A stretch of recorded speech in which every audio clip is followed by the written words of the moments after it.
So I have been hearing a lot about this AI tool called Kortex, and honestly, the claims sound pretty wild. People are saying it's not just another chatbot, but more like an actual AI worker that can handle complete projects from beginning to end.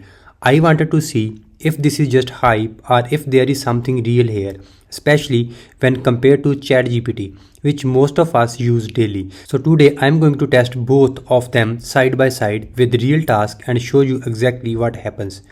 Alright, let me start by showing you what Kortex actually is. If you head over to their website, you will notice right away that they position themselves differently.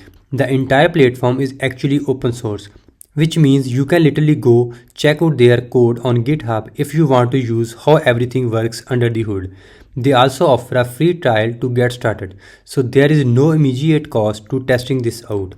When you first log into Kortex, you are greeted with a dashboard that looks completely different from what you would expect from a typical AI chat.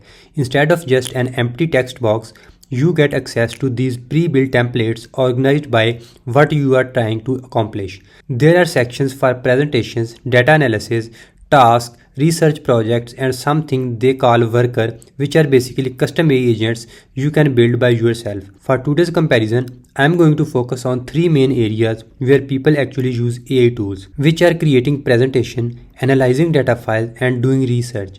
Let me start by the presentation test because this is something a lot of people use ChatGPT for. I am going to give both tools in the exact same instructions and see what comes out. My prompt is going to be something like this. Create a 5-slide pitch deck for a mobile app called EcoTag that help users reduce their carbon footprint, focusing on market size and monetization. Pretty straightforward request that anyone might actually need for work or school. So I have got ChatGPT open on one side of my screen and Kortex on the other. I am typing the same prompt into the both at the same time. Let's hit enter and see what happens. Right away, ChatGPT starts generating text, and within maybe 30 seconds or so, it produces a downloadable file. On the Kortex side, something different is happening. An AI agent starts up and actually asks me some clarification questions. It wants to know who the audience is, what tones I prefer, whether there are any areas I want to emphasize, and things like that. I can either answer these questions in details or just use one of their sample responses to keep things moving. Now Kortex starts its actual work, and I can see it's conducting research first before even touching the slides.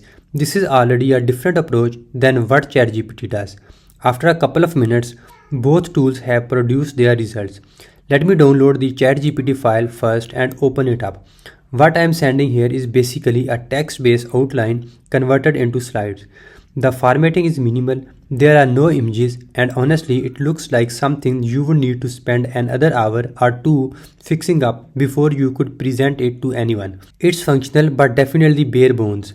Now let me switch over to the Kortex output. Okay, this is noticeably different. Each slide has professional design element. There are relevant images already embedded. The layout actually looks like something from a design team rather than an AI tool. I am clicking through the slides now, and each one has charts, graphs, or photos that actually relate to the content. The color scheme is consistent. The typography looks polished, and honestly, if someone showed me this without context, I would not immediately assume it was AI generated. The key difference here seems to be that ChatGPT gives you content that you then need to format by yourself, while Kortex is delivering a finished product. Once I am happy with what Kortex created, I can export it as a PDF, a PowerPoint file, or even directly to Google Slides. That's pretty convenient for different workflows. Alright, let's move on to the second test, which involved data analysis. I grabbed a CSV file. This particular file contains user activity data with maybe a few thousand rows. Again, I'm going to upload this same file to both ChatGPT and Kortex and give them identical instructions. My prompt is simple. Analyze this data and present the findings in a clear way. I am uploading the file to ChatGPT now, typing the prompt and doing the exact same thing in Kortex. Let's see what each one does with this. ChatGPT processes pretty quickly and gives me a text-based summary of the data. It tells me things like the number of rows, column names, some basic statistics, and maybe identifies a few patterns. There is more useful information here for sure, but it's all in text format. If I wanted to visualize or formatted report, I would need to specifically ask for these as follow-up request. Over on Kortix side, I can see it's actually opening what looks like a terminal window and running some script. This is interesting because it suggests the tool is doing more computational work rather than just analyzing and describing. After a few minutes, Kortex delivers its result, and this is much different. Instead of text, I am looking at an actual HTML report with multiple sections. There are interactive charts showing trends over time, heat map highlighting patterns in the data, tables that are properly formatted and color coded, and written insights that connect all these visualizations together. It's essentially what you would expect if you hired a data analyst to look at your file. Everything is presented in a way that's immediately understandable even if you are not super technical. The contrast here is pretty stark. ChatGPT gave me information I could work with, but Kortex gave me finished analysis that I could literally share with a team or include in a presentation right now without any additional work. For anyone who regularly deals with spreadsheet or datasets, that difference could save hours of time. Now let's try the research task, which is the third comparison. I'm going to ask both tools to create a comprehensive style guide for brand and content. This is the kind of task someone might do when preparing for product development and also helps a lot in marketing. Same setup as before, both tools side by side with identical prompts. I type it in and hit enter on both. ChatGPT finishes relatively quickly and give me the information. The information looks accurate based on what I know, and it's organized in a readable format. Nothing wrong with this output, it's what I asked for. But Kortex takes a bit longer, but when the result comes in, they are formatted as a structured report with sections. There are comparison tables, the information is broken down into consistent categories, and visually it's much easier to scan and digest. More importantly, Kortex gave me options for what to do next.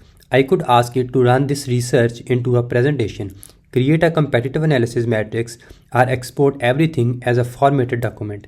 So after running these three tests, here is what I am taking away from this comparison.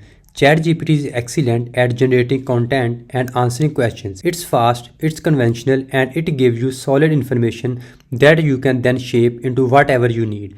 It's a tool that assists your work. Kortex operates differently. It's not just assisting, it's actually completing tasks end to end. When you ask it to create a presentation, you get a finished presentation. When you ask it to analyze data, you get a full analysis report. When you ask for research, you get structured findings with options for next step. The technical explanations for this difference is that Kortex uses what they call AI agents or workers that can chain together multiple actions, browse the web for content information, run code to process data, generate formatted documents, and manage files all within a single workflow. Think about it this way. If you ask a human assistant to create a presentation, you will not expect them to just write you an outline and call it done. You would expect them to research the topic, design the slides, find appropriate images, and deliver something you could actually use. That's more along the lines of what Kortex is doing, while ChatGPT is more like having a really smart person to brainstorm with. Now, does this mean Kortex is better in every situation? Not necessarily. If you need quick answers, want to bounce ideas around, or prefer to maintain creative control over every aspect of your work, ChatGPT's approach might suit you better. It's also worth noting that ChatGPT is extremely versatile and can handle a massive range of topics and question types. But if your goal is to totally get work done, especially repetitive or time-consuming work like building slide decks, analyzing spreadsheets, or compiling research, Kortex seems designed specifically for that use case. It's trying to be less of a chatbot and more of an autonomous worker that you can delegate to. The fact that it's open source is also worth mentioning because that means the community can contribute improvement. You can see exactly how it works, and there is more transparency than with closed system. For people who care about that kind of things, it's significantly advantage. Price wise, they offer a free tier to start, which lets you test out the functionality without committing to anything. As you use it more, there are paid plans, but even those are positioned as cheaper than hiring actual human worker for the same task, which makes sense given what the tool is trying to replace. If I had to sum this up, I would say ChatGPT and Kortex are not really direct competitor. Even though we just compared them, they are solving different problems. You might find yourself using both for different purposes. I would definitely recommend trying Kortex out to see if it fits your workflow. The free trial gives you enough time to test it properly, and since it's open source, so you are not locked into anything. Alright, so thank you so much for watching, and I hope you enjoyed it. If you did, please hit the like button and subscribe to the channel, and I will see you in the next video.